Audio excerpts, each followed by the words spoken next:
welcome back to the Citizen channel. Our story of the game, Palace 2, City 4. Yes, we'll take that, won't we? Yes, 3 points. So it'd be nice to have 3 or 4 goal advantage to sort of decrease the Arsenal-Liverpool lead, but we'll have to take the 2-goal one, won't it? That'll probably increase theirs when they play after us anyway, but we did what we had to do. 6th of April 2024, match day 31, of course, 12:30pm kickoff. Just a word on the fans down there, fantastic. Heard them all through the game. I think the Palace Ultras had a day off, although we did hear them a little bit at the end again when they got a second goal. But yes, well done all you Blues down there. It's not the nicest of grounds to stand and watch a game in, depending where you are, but well done. Right, so check out my player rating show as well with Simon Bukowski's information and my thoughts as well. That's out there already. Please, if you're new to the channel, push that subscribe button, push the bell notifications, everything. City past, present, and as long as we can keep going. So that'd be great. The sun's out here. I mean, it'll probably blow over with all this wind, but it's out at the moment. Let's put the blind down, but it's not exactly a blackout blind, that's for sure. So anyway, enjoy this, guys. Please check out the channel. You'll see stuff on my film and TV stuff as well on my channel. So if that's any interest, or you know somebody might be, point them in my direction. And give us a like, guys, if you get a chance. That'd be wonderful. Right, let's have a look at this game. Pep's 11, 4 changes to the Villa lineup. I did say when I did my Pep's 11 I'd be happy with 7, and that's what I got. I got 7. I got 7 right. Credit to you if you got to 8, 9, 10 or all 11. It was unusual. We got Erling Haaland, Kevin De Bruyne and John Stones and Oscar Bob coming into the team. And stepping out was Doku, Foden, Akanji and Bernardo Silva, although we would see a couple of those come on, wouldn't we? Palace, Henderson, Ward, Anderson, Lerma, Munoz, Wharton, Hughes, Mitchell, Easy, Mateta, Ayew. The subs, Tompkins, Elise, Schlupp, Klein, Edward, I love that name, Amada, Matthews, Ozo and Ume. So that made the City 11, Ortega, Lewis, Stones, Diaz, Gvardiol, Rodri, Bob De Bruyne, Alvarez, Grealish and Haaland. Yes, nice of Pep to show faith in Oscar Bob, I thought, today. That was a nice touch. Kovacic on the bench with Doku, Bernardo, Gomez, Akanji, Nunes, Edison, Foden and Sissoko. It'll be interesting to see what we go with the goalkeeper, won't it, for this Real Madrid game. So Bob was an interesting shout, but Alvarez, you look at that team, you know he's going to play midfield, but when's he ever been less than underwhelming previously in midfield? But anyway, unfortunately he didn't sort of hit any new heights. Quick check on the officials. Paul Tierney was a referee. I've seen worse, not much, but I've seen worse. Assistant Scott Ledger, Matt Wilkes. 4th official Darren Bond. VAR Stuart Atwell was Sean. Massey Ellis making the hot chocolate. Story of the game, 4 minutes, chapter 1, for fuck's sake. Yes, Palace break up field after Adam Wharton intercepted a poor pass by John Stones. He didn't have a great first half. He played a through ball to Mateta, who burst upfield and opened the score. I can't, who was it? Diaz trying to get back, and I thought, just foul him. I mean, he wouldn't have been sent off because he's miles away from goal, but he'd take a professional foul. But hey, it's 4 minutes in. It's probably the right thing to do. We know we can come back into this. We're not going to panic, are we? But it scores with a low shot past Ortega. I don't think Ortega could have done much with that one. Chapter 2, almost 1-1, yeah, 9 minutes, City go close. Joel Ward is on hand to clear a low shot, partly saved by Henderson from a Julian Alvarez effort. At least he hit the target, I think, with that one. He combined lovely down the right with the Oscar Bob, of course. Chapter 3, Rodri was denied. Yes, looks as though the goalkeeper is going to have one of those days against us that they tend to have, isn't it? Indeed, Anderson flung himself to his left. Looks like it was going in. Rodri sort of did a sort of side volley, falling over. It looks as though it'll be heading for the bottom corner of the net, but of course Henderson turned it round the post. Chapter 4, of course, a KDB special. Yes, it's 1-1 event a couple of minutes later, 13 minutes. Unlucky for some, unlucky for them, unlucky for Palace. Kevin De Bruyne picks a deflected ball, cuts in from the left and whips a brilliant right-footed shot past Ian Henderson into the top corner. The XG on that one was 0.02 apparently, according to what I've seen, so that wasn't bad by Kevin. Did it take a deflection? I couldn't sense a deflection, but I don't know. I've looked at a couple of angles, but anyway, what a goal. 1-1.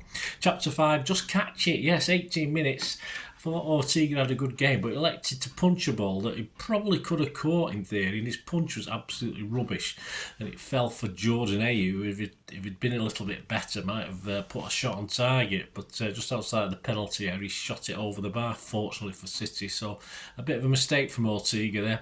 Chapter 6, bloody hell, Lummox, yes, it was nearly 2-1, it should have probably been 2-1, you thought it was, because on 19 minutes, a defence splitting pass from KDB, Erling through on the Palace goal, but Henderson, yeah, it's a good save, don't get me wrong, but I think because Erling was trying to concentrate, put it onto his left foot, I think if he'd gone with his right, I think he could have scored that one, but of course he wanted to put it on his left foot, who can blame him?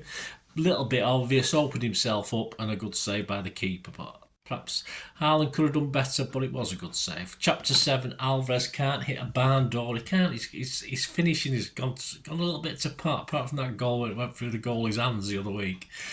Yeah, 33 minutes from a corner, the ball found its way to him in a good position, but he shot sort of well wide of the left upright with that one. The Chapter 8, too tame Rico. Yes, 39 minutes. Rico Lewis tries an effort. Of course, he will do better, and it's straight at Dean Henderson. Chapter 9, are you Edison in disguise? Yes, 42 minutes. Stefan Ortega saves us, doesn't he? A calm bit of nifty footwork after Rodri. I have no idea what that back pass was. He obviously hadn't seen Mateta lurking, but a terrible back pass. But of course, a lovely little flick through by Ortega to rescue the situation. It worked, so it was fine. If that hadn't worked, then it would have been a bit of a nightmare, was it? But yeah, Rodri, big mistake. He had pretty awful first half, a bit like Stonesy actually. Chapter 10, clumsy Gvardiol. Yes, 44 minutes. Palace appeal for a penalty. Another day, perhaps the referee would have given it and VAR wouldn't have said anything about it. As in, the referee didn't give it, so VAR didn't say anything about this one. Just a clumsy challenge in the penalty area.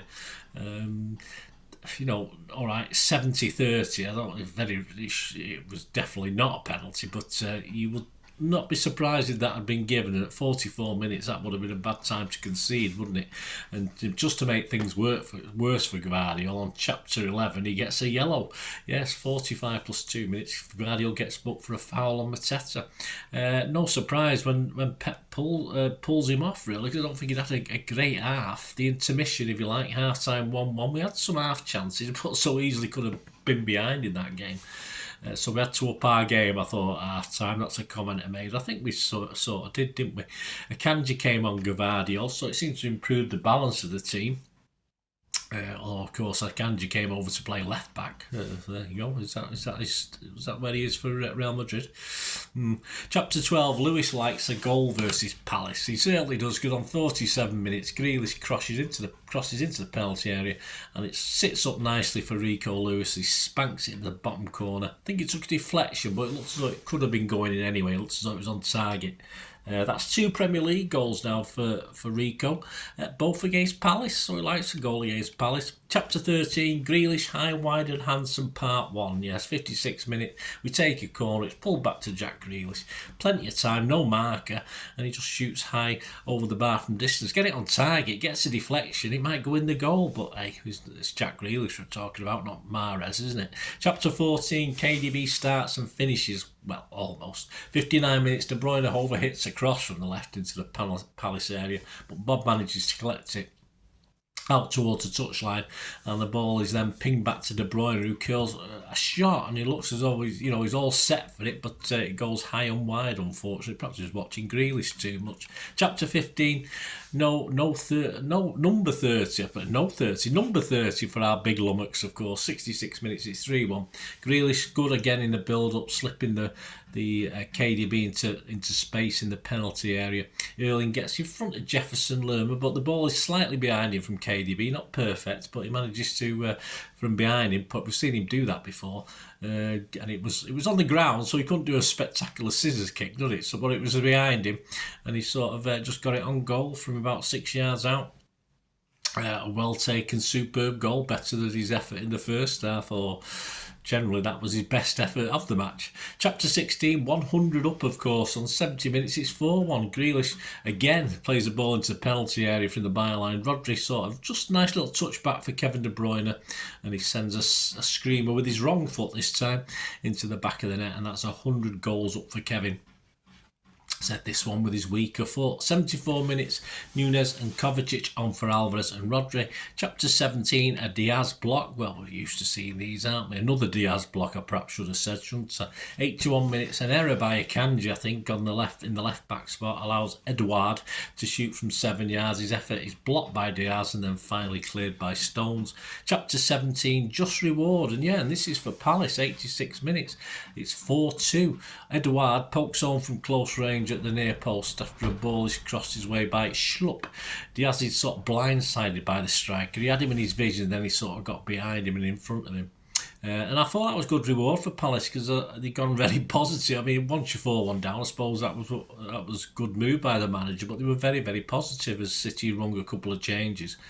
And I think they thoroughly deserved it to get that second goal. And all right, a little bit of a brief heart flutter, wasn't there? We knew there was going to be, the commentators told us there was going to be at least 7 minutes injury time. So we had 10 minutes to survive, or 10 minutes plus to survive.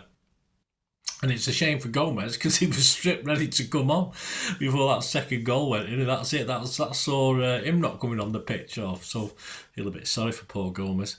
So plus 7 minutes injury time, another substitution, but it wasn't Gomez. Kevin De Bruyne went off for Bernardo Silva. And chapter 18, Grealish, high and wide, handsome. High, wide and handsome part 2. There you go, 90 plus 7 from a free kick.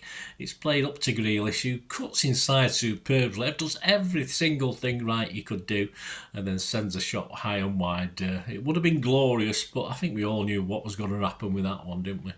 So, summary really, a much better second half. We deserved the win, of course we did. But again, some late worries when Palace bravely went positive at 4-1 down to get that second. And yeah, during the match, of course, Palace did have 3 or 4 good chances. I think Real Madrid will be watching that with interest. Of course, we might see a slightly different team, but I can only imagine 4 or 5 changes to that team. So let's see what Real Madrid will be able to do against it. But we march on to that game, don't we? We'll march on to our next big game. Match stats. Palace 7 shots, 4 on target. City 18 shots, 8 on target. We had 76% possession.